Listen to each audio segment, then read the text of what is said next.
Hi friends! Thanks for tuning in. If you like this video, please give it a like, comment below, and take a moment to subscribe to our channel. Welcome to Holland, Manitoba, a small prairie town with a story rooted in community and early settlement. This small town lies south of the Assiniboine River and began growing after the Canadian Pacific Railway passed through in the early 1880s. It was named in honor of its first postmaster, Mr.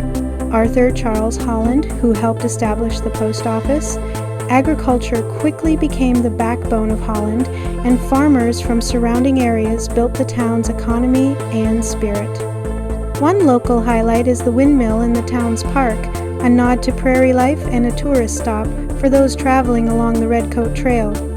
The heritage structures and peaceful streets give Holland its warm identity.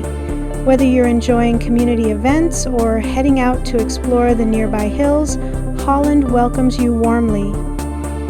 Thank you for joining us on this tour of Holland, Manitoba.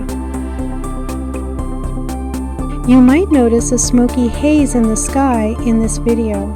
Smoke from wildfires burning in northern Canada has drifted into the area. It's something many parts of Canada experience during the summer months.